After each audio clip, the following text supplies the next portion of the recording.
اعوذ باللہ من الشیطان الرجیم بسم اللہ الرحمن الرحیم یوم تجد کل نفس ما عملت من خیر محضرا وما عملت من سوء تود لو ان بينها وبينه أمدا بعيدا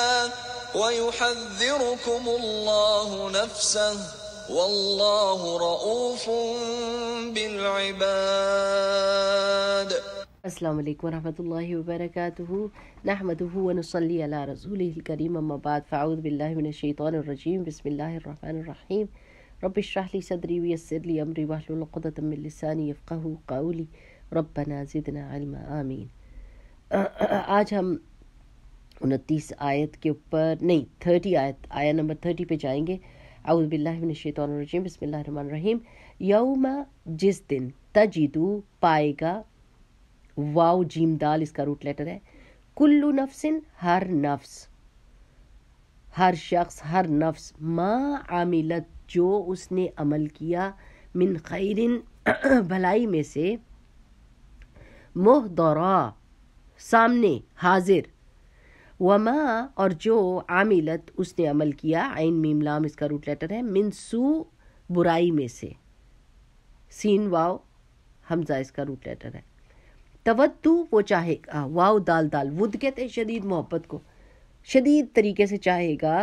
اس کو اس وقت دل یہ چاہے گا، لو، کاش، انا، بے شک، بینہا،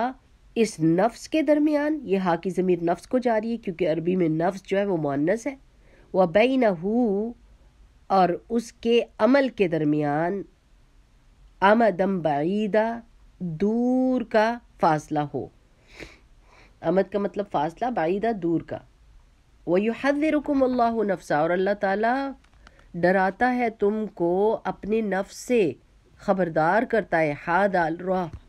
حذر کہتے ہیں محتاط کرنے کو. واللہ، اور اللہ تعالیٰ، رعوف، شفقت فرمانے والا ہے. را حمزہ فا اس کا روٹ لیٹر ہے. راف کا مطلب ہوتا ہے ایسی شفقت کہ کسی کو مشکل میں نہ دیکھ سکے کوئی. راف جو ہوتی ہے نا، وہ باپ کی محبت کو بھی کہتے ہیں، کیونکہ باپ دیکھتا تو شیر کی نگاہ سے ہے، لیکن محبت کیسے کرتا ہے کہ وہ اپنے بچے کو کسی تکلیف میں تو نہیں نہ دیکھ سکتا. تو رعوف جو ہے نا، وہ فعول کے وزن کے اوپر ہے، یعنی مبالغہ ہے اس کے بیچ میں کہ اللہ تعالیٰ بہت زیادہ شفقت فرمانے والا ہے بلی بات اپنے بندوں کے ساتھ. اب اس شفقت کی بنا پر ہی اللہ سبحانہ وتعالیٰ دنیا میں ہمیں نقصان سے بچاتا ہے، ہمیں ایسی گائیڈ لائنز دے دیتا ہے جس کی وجہ سے ہم دنیا اور آخرت کے نقصان سے بچتے ہیں. اب دیکھیں پیچھے کون سی آیات تھیں کہ دوست کس کو بنانا ہے، کیونکہ رسول اللہ صلی اللہ علیہ وسلم نے فرمایا تھا نا کہ ہر شخص اپنے دوست کے دین کے اوپر ہوتا ہے، یعنی اس کو پتہ ہی نہیں چلتا کہ کس وقت اس کی بات کرنے کا انداز، اس کے کپڑے پہننے کا انداز، اس کے معاملات، اس کی پسند ناپسند، سب کچھ اپنے دوست جیسی ہو جاتی ہے اور انسان بالکل بدل ہی جاتا ہے اور دین کو داؤ پہ لگا کے دنیا کی دوستیاں اٹھا لیتا ہے. دیکھیں دنیا میں دوستی بندہ کس کس معاملے، کس کس وجہ سے کرتا ہے، عہدے کے لیے، ترقی کے لیے، بزنس کے لیے، مشہور ہونے کے لیے، اور یہ ساری چیزوں کے کو لیتے لیتے دوستیاں کرتے کرتے جہنم کے راستے پر چل پڑتا ہے، کیونکہ اپنے دوست کی ہر چیز کو اڈاپٹ کر لیتا ہے تاکہ اس کے معیار پر پورا اترتا رہے اور دین کو داؤ پہ لگا دیتا ہے. تو اللہ سبحانہ وتعالیٰ ہر اس دوستی سے منع کرتا ہے جس میں دین کی رسوائی ہو یا دین کے جانے کا خطرہ ہو. ٹھیک ہے نا. باقی آپ کو میں نے بتایا تھا کہ کس کس معاملے میں ہم دوسروں کے ساتھ بھلائی بھی کر سکتے ہیں، ان کے ساتھ ہیلو ہائی بھی رکھ سکتے ہیں، ان کے ساتھ بزنس بھی کر سکتے ہیں، ان کے ساتھ ان کی خاطر مدارات بھی کر سکتے ہیں. تو اسی کانٹیکسٹ میں دیکھیں کہ جس دن بندے نے جو چھپایا ہوگا، جو ظاہر کیا ہوگا، جو اعمال کیے ہوں گے اچھے برے، وہ سب کے سب اس کے سامنے لا کے حاضر کر دیے جائیں گے. اب آج کی آیت یہی ہے نا کہ ہر چیز اس کی ظاہر ہو جائے گی. تو اس وقت ریگریٹ جو اس کو ہوگی نا کہ کاش کہ یہ جو کام میں نے کیا تھا اس کے درمیان اور میرے درمیان ہزاروں میلوں کا فاصلہ ہو، جیسے ہم وہ دعا نہیں مانگتے اللہم باعد بینی و بین خطایایا کما باعدت بین المشرق والمغرب، اللہ میرے اور میرے برے عمل کے درمیان میں ایسا فاصلہ کر دے جیسے مشرق اور مغرب کا ہے، مجھے نظر بھی نہ آئے، نہ مجھے اس کا کانسیکوینس بھگتنا پڑے۔ اب اللہ تعالیٰ سے معافی مانگتے ہیں، تو جو ذرہ برابر، جیسے ایک اور آیت میں آتا ہے نا فَمَن يَعْمَلْ مِثْقَالَ ذَرَّةٍ خَيْرًا يَرَهُ وَمَن يَعْمَلْ مِثْقَالَ ذَرَّةٍ شَرًّا يَرَهُ، کہ جس نے ذرے کے برابر بھی کوئی بھلائی کی ہوگی وہ اس کو دیکھ لے گا، وہ کہیں نہیں جاتی، اللہ تعالیٰ اس کے ساتھ ظلم نہیں کرے گا، اور جس نے ذرے کے برابر بھی کوئی برائی کی ہوگی وہ اس کو بھی دیکھ لے گا، یعنی کوئی بھی چیز اس سے ہٹے گی نہیں۔ اگر ہم نے اپنی برائیوں سے جان چھڑانی ہے تو اس دنیا میں ہی استغفار کرنی ہوگی، کفارہ دینا ہوگا، صدقہ خیرات کرنی ہوگی، اللہ تعالیٰ سے توبہ کرنی ہوگی اور اس سے جان چھڑانی ہوگی، کیونکہ بہت ساری چیزیں ایسی ہوتی ہیں کہ جس کے یعنی جیسے نمازیں کسی نے پورے زندگی میں مس کی ہیں، اب وہ ساری کی ساری نمازیں پڑھ نہیں سکتا، اور مطلب ان کا کوئی کفارہ ہی کوئی نہیں ہے سوائے استغفار کے۔ تو میری پیاری بہنوں، سوچنے کی بات یہ کہ اس دنیا کے معاملات کو دنیا میں رہتے ہوئے صحیح کرنا ہے، آخرت میں جا کے تو نعوذ باللہ حسرتوں کا زمانہ ہو جائے گا نا، کہ انسان واپس جا کے ان چیزوں کو فکس تو نہیں کر سکے گا۔ تو اسی دنیا میں اللہ تعالیٰ یہ بتا رہے ہیں کہ ہر چیز تمہارے سامنے لا کے رکھ دی جائے گی، اور کتاب ایسی ہوگی منشورہ، نشر ہوئی ایسے ہر ایک کو پکڑا دی جائے گی، اور وہ بات کر رہی ہوگی جیسے ویڈیو ہوتی ہے نا، اس طرح کی چلائی جائے گی انسان کے سامنے، وہ انکار نہیں کر سکے گا اپنے اعمال کا۔ تو اللہ تعالیٰ سے اسی دنیا میں رہ کر دعائیں کرنی ہے کہ اللہ سبحانہ و تعالیٰ میرے ساری برائیوں کو حسنات میں بدل دے میری توبہ اور استغفار کی وجہ سے، اور مجھے معاف کر اور میرے آگے کے راستے آسان کر، اور آخرت پہ نظر رکھنی ہے۔ آپ دیکھیں یہ جو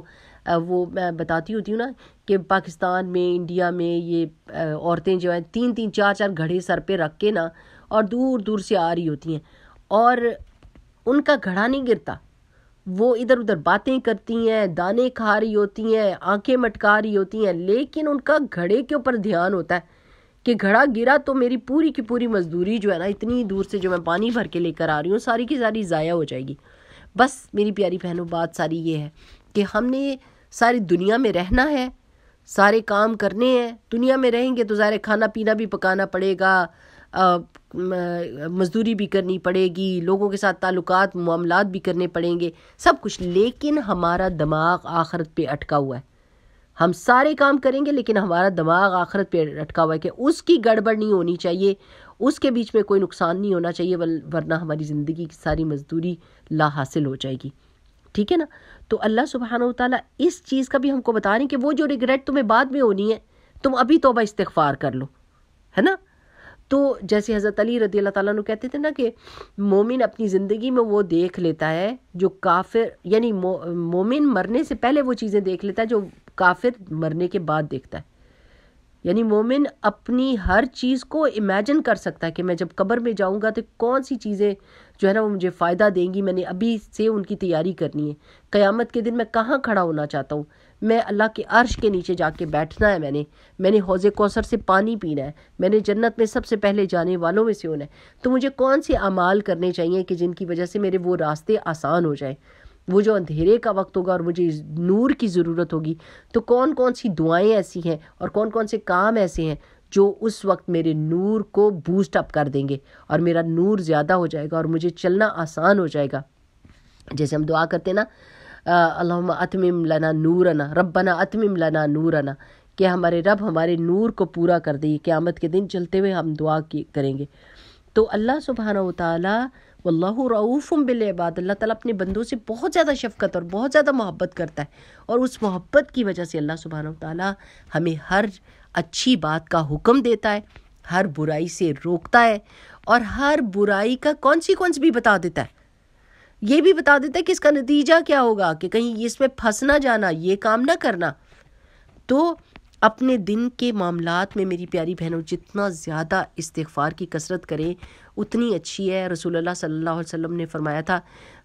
طوبی لمن وجد فی صحیفتہ استغفارا کثیرا، کہ اس کے لیے خوشخبری ہے جس نے اپنے صحیفے میں استغفار کی کثرت پائی۔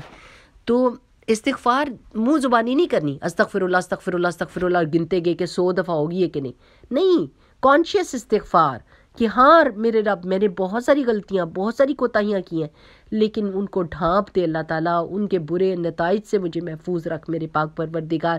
میری برائیوں کو میری سیئات کو حسنات میں بدل دے یا میرے پروردگار۔ یعنی آپ دیکھیں کہ آپ نے کتنی دعائیں کرنی ہیں۔ ہم ہر وقت کہہ رہے ہوتے ہیں میں اتنی بور ہو رہی ہوں، جی ایکسکیوز می، بور ہونے کا وقت کس کے پاس ہے؟ وہ اللہ کی بندی قرآن پڑھنا سیکھیں، قرآن کی فہم حاصل کریں، لوگوں کی مدد کریں، کوئی سوشل ورک کریں، کوئی لیکچر سنیں، کوئی کلاس اٹینڈ کریں۔ There are so many things to do, دعائیں کریں، استغفار کریں، نوافل پڑھیں، بیماروں کی تیمارداری کریں۔ There are so many good deeds to be done, and آپ کہہ رہی ہیں کہ آپ بور ہو رہی ہیں، یعنی you are trying to kill your time, this time is so precious. یہ تو اتنا قیمتی وقت ہے کہ ہم ایک ایک لمحہ جو ہماری زندگی میں سے نکل جاتا ہے، ہم لاکھوں کروڑوں دے کر اس وقت کو واپس نہیں لا سکتے۔ تو یہ وقت جو اس دنیا میں ایک ایک لمحہ ہمیں ملا ہوا ہے، دیکھیں ایک ایک لمحہ مائنس ہوتا جا رہا ہے ہماری زندگی میں سے۔ ہم نے بہت ساری نیکیاں کمانی ہیں۔ اب جو لوگ گھر میں ہوتے ہیں نا، اور وہ کہتے ہیں کہ ہم تو باہر کسی کے ساتھ نیکی نہیں کر سکتے، یہ نہیں کر سکتے، وہ نہیں کر سکتے، وہ نوافل پڑھیں، گھر کے بیچ میں کمپیوٹر لگا کر اس کے اوپر قرآن کی فہم کی باتیں سنیں، درس سنیں، دورے قرآن سنیں، قرآن کی تلاوت کرنا سیکھیں، استغفار کریں، تسبیحات کریں۔ آپ نا اپنا ایک بنا لیں کہ میں نے ایک دن میں کہ 5 چیزیں میں نے 100 دفعہ تو ضرور پڑھنی ہے، میں نے استغفار 100 دفعہ کرنی ہے کانشیس، میں نے اللہ سبحانہ وتعالیٰ کی تسبیح کرنی ہے، جیسے سبحان اللہ والحمد للہ ولا الہ الا اللہ واللہ اکبر ولا حول ولا قوۃ الا باللہ العلی العظیم عدد ما خلق۔ یہ والی جو تسبیح ہے نا، وہ اپنے ساتھ باندھ لیں، وہ میں نے ضرور کرنی ہے۔ سبحان اللہ و بحمدہ سبحان اللہ العظیم میں نے پڑھنا ہے، اور میں نے درود شریف 100 دفعہ پڑھنا ہے، اور میں نے لا الہ الا انت سبحانک انی کنت من الظالمین۔ یعنی کوئی چیزیں ایسی باندھ لی اپنے ساتھ کہ میرے دن میں جب مجھے پاکٹ آف ٹائم ملے گی، میں نے اس میں یہ فٹافٹ پڑھ لینی ہے، اور میرے دماغ میں سوچ لینا ہے کہ وہ سارے کام جو میں نے سوچے ہوئے تھے میں نے کر لیے۔ جب آپ اس کو اچیو کر لیں گی نا، یہ جو تسبیحات ہوتی ہیں نا میری پیاری بہنوں، یہ باقیات الصالحات میں سے ہوتی ہیں، ان کو کوئی برائی آپ کی نہیں جلا سکتی، نہیں ختم کر سکتی۔ اس میں جلالہ ہوتا ہے، اللہ سبحانہ وتعالیٰ کا نام ہے، اللہ تعالیٰ الحی القیوم ہے۔ جب آپ ان کی تسبیح کر دیتے ہیں تو پھر اس تسبیح کو کوئی گناہ ختم نہیں کر سکتا۔ جتنی زیادہ تسبیحات آپ کرنا چاہتی ہیں نا کریں، کیونکہ اس کو لے کے اور اس کو سیل کر دیا جاتا ہے، اس کو مہر بند کر دیا جاتا ہے، اور وہ پھر تبھی کھلے گی جب قیامت کے دن جائیں گی، اور آپ کے پاس اتنی چیزیں ہوں گی عیش کرنے کے لیے۔ یہ تسبیحات آپ کے عیش کا سبب بنے گی قیامت کے دن۔ تو اللہ سبحانہ وتعالیٰ سے بہت ساری دعائیں بھی کریں، اور اپنے ساتھ یہ چیزیں باندھ لیں کہ دن میں میں نے کبھی بھی یہ نہیں کہنا کہ میں بور ہو رہی ہوں، because I have so many things on my hand. بہت ساری چیزیں میں کر سکتی ہوں، اور میں اس ٹائم کو انویسٹ کر سکتی ہوں، میں اس کو منافع بخش بنا سکتی ہوں، بجائے اس کے کہ میں اس کو کل کرنے کی کوشش کروں کہ کسی طرح ٹائم گزرے صحیح کا۔ ڈرامہ دیکھتی ہوں، فلم دیکھتی ہوں، یوٹیوب کے کلپس دیکھتی ہوں، انسٹاگرام دیکھتی ہوں، ٹک ٹاک دیکھتی ہوں۔ نعوذ باللہ نعوذ باللہ، ہمارے پاس اتنا وقت نہیں، ہمیں کوئی پتہ نہیں کہ کس وقت ہمارے جانے کا وقت آ جائے، تو ہمارے زبان پر وہی چیز ہوگی جو ہم موسٹلی کرتے ہیں، وہ اسی چیز کی فکر ہوگی، یا اسی حالت میں انسان کی موت آتی ہے جو ڈومینیٹنگ فیکٹر ہوتا ہے نا اس کی زندگی کا۔ آپ نے اکثر و بیشتر دیکھا ہوگا کہ جو قرآن کے استاد ہوتے ہیں وہ قرآن پڑھتے پڑھتے ہی فوت ہو جاتے، قرآن پڑھاتے پڑھاتے فوت ہو جاتے ہیں۔ یعنی امیزنگلی یہ بات دیکھی گئی ہے کہ جس کا جس چیز کے ساتھ تعلق ہوتا ہے وہ اسی کے دوران مرتا ہے۔ تو اللہ تعالیٰ سے یہ دعا کر لینا کہ اللہ سبحانہ تعالیٰ، میں نے جو یوم الحسرہ ہوگا نا قیامت کا دن، میں نے اس دن حسرت نہیں کرنی۔ اللہ سبحانہ تعالیٰ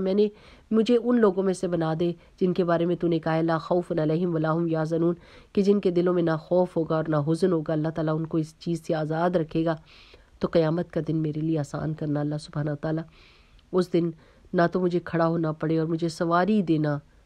دینا اور مجھے اپنے عرش کا سایہ دینا، محمد رسول اللہ صلی اللہ علیہ وسلم کے ہاتھ سے حوض کوثر کا پانی پلانا۔ There are so many things to ask، بہت ساری دعائیں ہیں جو ہم مانگ سکتے ہیں۔ اللہ تعالیٰ ہمارے دلوں کو ایمان کا نور دے دے، اور اللہ تعالیٰ ہمیں توفیق دے کہ ہم ایک ایک لمحے کو منافع بخش بنائیں اور دنیا اور آخرت میں اس کی خیر سے فیضیاب ہوں. آمین آمین آمین. سبحانک اللہم و بحمدک، نشہد ان لا الہ الا انت، نستغفرک و نتوب الیک. السلام علیکم ورحمۃ اللہ وبرکاتہ.